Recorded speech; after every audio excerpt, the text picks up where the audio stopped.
I'm going to be going through each map and give you one thing on each side that I have noticed just playing in Pugs that people are kind of messing up and that you should definitely make sure that you know for your Pugs. So let's get straight into these. Playing on Inferno CT, one thing that I see people doing a little bit way too much is they're just like fighting to the death in mid, and you really do not need to be going for any of these duels. You can go for any really early flash check. This is like a really good flash that you can throw from long, and afterwards you want to make sure that you're getting to really good crossfires. Whether you're going to be playing, you know, one guy in cubby and then one guy under porch, and you guys are both kind of jiggling like this. If you see the smoke coming in, it's not like they're just going to be running at you, and a Molotov towards like the top of mid, it's not really going to be doing anything because they can just take it afterwards, right? You do not need to fight to the death every single round. The thing is it's actually very, very hard to coordinate things in Pugs, and to be able to take the next step and get into sight, you know, that's going to be very, very difficult, especially if you have anybody that likes opping on your team, or if you are an opper.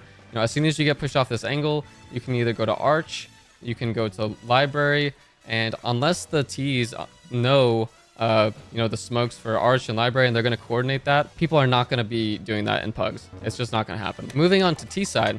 So on T side, I think the number one thing is just making sure that you have people that are working slow hauls and just not barreling up here and just going for these duels instantly. Of course, people will be going for these peaks every now and then, but you know, I think that Inferno is a map where you kind of have to take it a little bit slow. You have to test your patience a little bit. Make sure that you're clearing these hauls angles correctly. You know, let's just say you actually win the fights up here and you end up getting some really nice trades. You clear all of this and you're top banana and they start smoking you. If you don't have anyone towards alt or hauls, then you're going to feel more forced to go banana. If you have a teammate that's like in alt and he cleared out hauls while you did all that stuff, it's going to be a lot more comfortable for you guys at banana to make a choice where they can go back. And the CTs, they hear like 3-4 guys, they just know that you're all banana and they can just stack leave one guy here. So it's a completely different, you know, vibe of the map if you make sure that you do these things as a T when you're playing in your Pugs. The first thing on Dust 2 that I want to go over is how to take long control as a CT. So the core smoke that you need to know is this smoke next to the box. You're going to do a jump throw here. Core flash that you're going to need to know is you can just throw a flash above this sign. You can also throw this one as like the supplemental flashes, just anywhere like on the left is all going to be fine. But as the initial flash, you kind of want it to be over here, so it actually blinds anyone that goes for this op shot at the doorway. As the first spawn, you can come up here and you can molly like this. And then with this flash, so kind of how it's going to work is this guy's going to smoke, and then he can actually get here in time to flash. Or you can have the second long player, so if you're taking an S3, he's going to flash over, and then he's going to come up with you, and he's going to peek with that flash while this flash is going to be popping afterwards. Then you can just have your third teammate just flash to the left for you to keep swinging. And this third player, as soon as you know that there's nothing long, you can start coming up here. If you're an opera, this is ideal, where you just get set up on this angle, or you can just go CT. And I'm going to show one more fast way to take long. This is optional, having this smoke here off this pole. This is very, very strong, and what it's going to allow you to do is, as you do this all in one motion, so you're going to smoke, you're going to molly like this, you're going to look down, and you're going to be dodging the flash. The second player, I think that you can do what I was saying for the first long take, where he flashes, dodges, and then he can also just peek with it. Or if you don't want to flash, you can also just come up here and molly, and then the third player is going to flash again to the left. And if you want to be extra proficient, then as the first spawn, make sure that you drop a flash to your player at the corner, so he has one more flash. If they're actually coming out long, then you have another flash that's going to be coming behind you that you can supplement your long take with. Now on the T side, one thing that I want to make sure is really made clear is having lower information is super important. So whether you're going to be getting that from, you know, jump spotting maybe once or twice, you know, be very, very careful when you are doing this jump spot, because oppers, it's very common for them to come up here and then they go for this pick like this, and they actually try to kill you jump spotting. So be very careful if you know they have an op. All you need is just one teammate to drop down.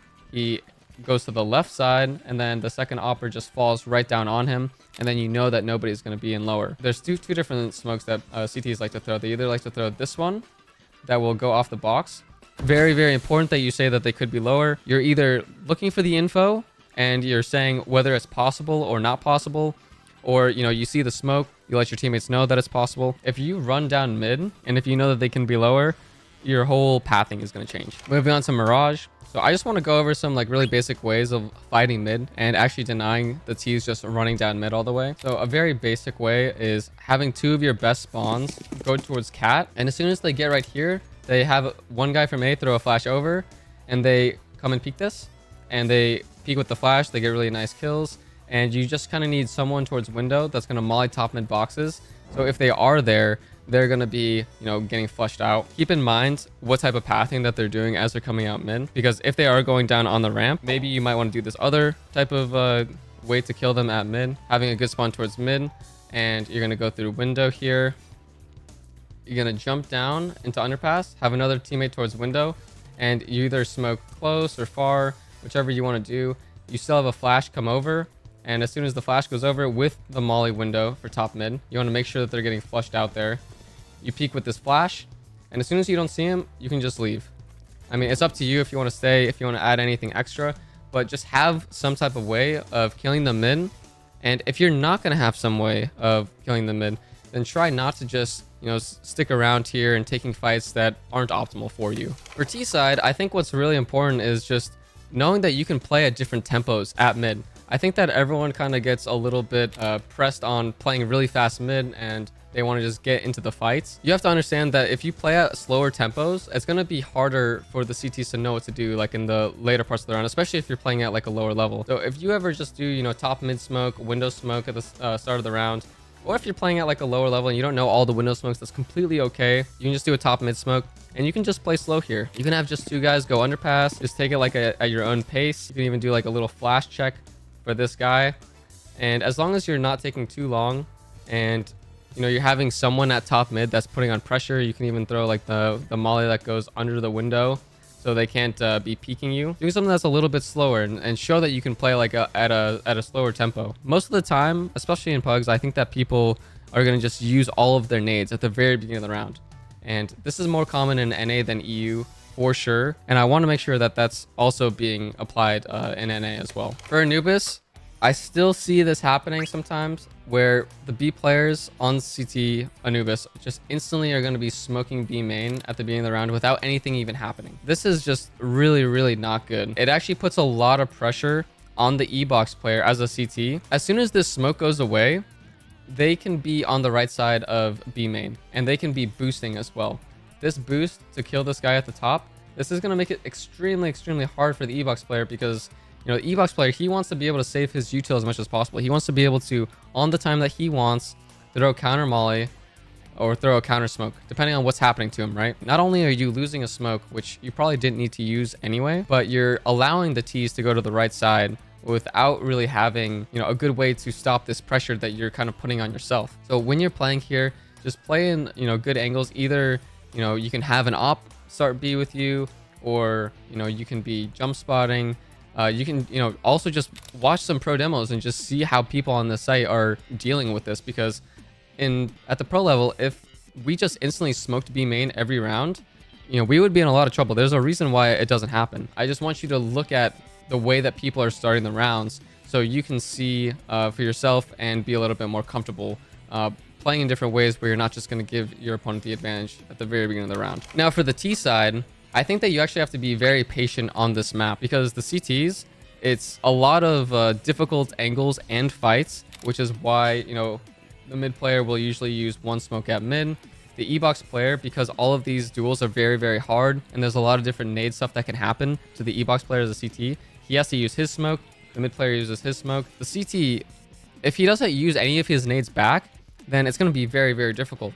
So now at the pro level, you're seeing most likely they're going to be using 3 smokes of theirs within the first 10 to 15 seconds. I'd say most of the time you're going to be seeing this. You know, sometimes you're going to see the CTs, you know, save a smoke here, or, you know, they'll put like an op like in another position, and that's something that's like super important. Is maybe the opera will start towards A, so this guy can try to save his util until only, you know, trade util instead with the A main smoker. The CTs are very, very pressured. That's kind of like the key takeaway that I want you to understand, is that the CTs feel very pressured on this map. They have to end up pushing, because once they run out of their smokes, they can't just, you know, statically hold a lot of these angles. The E-box player here, he doesn't really want to be, you know, just jiggling you know, at this spot. Like he's going to use his util eventually, and then he's going to decide where he wants to play. He can't play here. This isn't like a very good angle for him. So he's either going to decide to play an E-box, which, you know, the Ts will usually molly him out, or he's just going to push. It's very, very hard for the CTs. They're going to have to either push eventually, or they're going to be so weak since they're not pushing that you guys just taking duels together and trading out onto a site is going to be way better than trying to force, you know, very early duels if the CTs are going to be using all of their nades in the beginning of the round. Moving on to Ancient, I would say the main thing that you should know how to do is how to stop mid rushes. If you have a teammate that knows how to do these instant elbow smokes from spawn, then that'll change how the mid take will look. As the first guy, you can start off with this. So you just molly like this, and you HE like that, and you can jump out to the right to make sure you dodge, and then you can keep pushing down. And then the second player, so if you think for sure that they're going to be rushing, then I would make sure that you double molly, and then you would HE right afterwards. So like in one motion, you kind of want to get these out as quickly as possible. So you HE, and then I like going to either the left, or you can jump down, but like usually you'd want to like just stay like down here, and you try to make sure that you dodge the flashes that are coming at you. So you pretty much, especially in Pugs, you're only going to be dodging 1-2 flashes. We're gonna hopefully have something that looks like molly, and then I would try to focus your HEs depending on where you think they're gonna rush. People are going to be either rushing this way, so they'll be running through this and they'll try to like catch you as the flashes go off, or they're gonna turn and then they're gonna just try to kill you here as they run across to the right side here. Make sure that your HEs are going towards the same place. If not, it's not really the biggest deal. If you're doing, you know, 40 to 50 damage with a nade, I think that's definitely very, very strong. And now in terms of takes that don't include this smoke at elbow, how that's going to look is the first player is going to be running out here, and you're just going to aim like towards elbow like this. And as soon as you throw that, you know, just make sure that hits. This actually is kind of a tricky Molotov. Keep that in mind. So when you throw this molly, I usually try to just like HE like this, and I jump out towards a donut, and they're pretty much already going to be peeking here if they're actually rushing out. And then the second player, a lot of the time, you're going to see people throw this stuff really quickly. So they'll throw like a molly like this, and then they'll HE. And the benefit of that is you have your gun out a little bit quicker.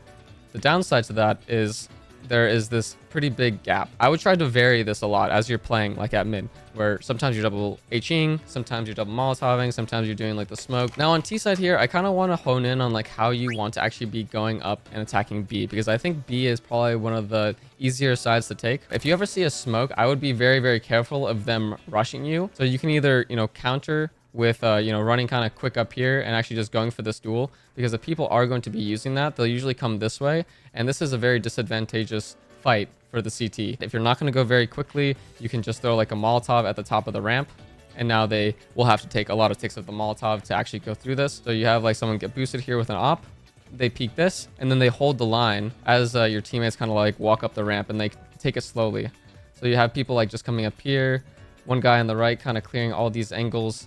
And his goal is to try to, you know, get up here as close as possible. As soon as you make contact, you just start sprinting up if it's possible. If it's, you know, a high chance that you're going to be losing the engagements, then cancel, of course. Just go back and go do something else. So the other way to go up towards ramp is just making sure that there's some type of nades that's thrown towards mid. So you kind of need a house smoke. Usually people will know how to throw this from spawn. And one guy that's coming here and he's just going to be mauling Tetris. You could throw this one as well, whichever one you know, and he's either going to be lurking or he can just come back to 5B. And then these 4B players, you want to make sure that you're smoking out this Molotov, because usually the CTs are going to be throwing a Molotov every round, and then this is also going to give you cover. You want to not make it obvious that you're going to come up the ramp. So usually you want to just wait like a couple seconds, and then you just start like working it like this, and you start like just dry like walking up the ramp all together. And this is very, very strong. This is kind of like a very strong strat that even in pro play people use a lot, where they just are 3 walking up the ramp. It's very, very hard as the CTs to do anything about this. So for CT side Nuke, we're going to start with rotations, just very basic, like how you want to play these things. For the upper players, usually you want to be going down lower when your outside player is actually playing outside. You have an opper that's like Heaven playing rotate. And usually the easiest thing is for the door player to go down the vent. So you're going to have to make sure that, you know, this is smoked. You'll usually have to do like whatever anti-rush that you normally do in the beginning round, whether that's, you know, Molotov, flashing like this, and peeking with it. As soon as there's a chance that they can go down secret, and there's a pretty good chance at that, whether they're doing like smokes outside, things are getting stalled outside, and there's clearly like a heavy majority outside. You can also just go down vent too and just push secret. So that's something that's very strong too. Like a lot of the times in Pugs, people don't know how to do the outside smokes. You know, they're going to be getting into duels with someone big garage, maybe credit, maybe top credit. And while they're getting into these duels, they're very susceptible to someone's secret, especially if they already saw, you know, one rifler outside that, you know, started here, whatever he's doing, and you have an opera that's towards heaven, and they're aware of that. So as soon as like these contacts are happening, they're usually not going to expect another guy towards secret. If you can't go down the vent in the beginning, that's probably because, you know, you're either getting pressured super hard. In that case, that's when like your ramp player is usually going to want to go down. And your ramp player can even go down at the beginning of the round and just leave ramp open. But I do think that in Pugs, especially, people like working the ramp because, like I said, people don't really know how to do these ramp smokes outside. The upper players are pretty much saying, you know, we can't go down vent. They could have went down. That's usually when a ramp player would want to go down. In Pugs, I think that your ramp player should be very vigilant at ramp and ready to punish anyone that tries to come out here. I think that usually people are going to be looking for duels at you here. And if they are working outside and your players are, you know, taking hits here, there's, you know, things happening, you can always just, you know, use your smoke then and, you know, come back to outside. Moving on to T side, in the mid to late round, I think that you should know how to go outdoor very efficiently, like with your team. Kind of what I was talking about for CT side rotations is there's usually going to be gaps somewhere. There has to be something that's going to be open depending on the pressure that you're putting on them. So when you go outdoor here, kind of like how I like doing it is making sure, first of all, that these close corners are clear. And then as soon as that's clear, you know, this should be kind of happening at the same time. You have two players here, one player at the back that's kind of, you know, either ready to throw a smoke or ready to throw a flash, and towards me, that is.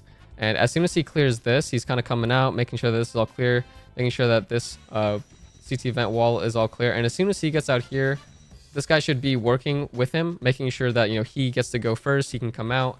As soon as he's out, he's also working here. The second that this guy is ready, that's when the third player that's kind of playing like more in the back, this is when he either smokes or he flashes. And I think that either can be good in different situations. If you get out, you know, that far, sometimes there is a CT that's just playing back a mini, and he's just kind of playing like half of a guy outside, half a guy towards upper, and he's ready to play here. So if you throw a flash towards mini and you swing with it, you're like peeking as it's, you know, in the air, then you can actually get like kind of a kill on this guy. And anyone that's towards sight, he either needs to, you know, go and like kill you, but, you know, there's someone that's going to be holding you from the T side vent. But kind of just this teamwork between these three guys, I think is very, very, very strong. And then towards ramp, let's just go with three guys here, just as a very easy example. You can do it slowly like this and clear out all these angles, but something that's very strong is, you know, getting close with these two guys, and they're just swinging in, and you're just like clearing this as the first guy.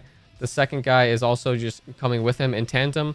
You can also be clearing at the back here, but you really want someone to be focused in on this guy that's rotating from heaven. Everyone's focused on this guy that just, you know, peeked them here. He took a shot, he dropped, and now he's kind of like waiting. You know, all the T's here are just, you know, focused on just jumping at him, and they're just not even aware of this guy that's here. As soon as you get to this part, you can molly, and then you would flash at the same time. So you would just say flash, the flash would be coming, and then this guy would be swinging out with you, and you just, you know, entry whichever way that you think he's going to be at ramp. Either you molly him off, or you have someone that's really focused on the rotation from hell. All right, now moving on to vertigo. I'm actually not going to go over vertigo because I think there's a pretty high chance that we're not going to be seeing it. If we do see it for next year, we're going to have to redo this part of the video, but I think there's a good chance that we're not going to be seeing it. That is the end of the video. I hope that you guys learned something on all these maps, and it's going to help you do better in your Pugs, and you're going to win more matches, get more elo.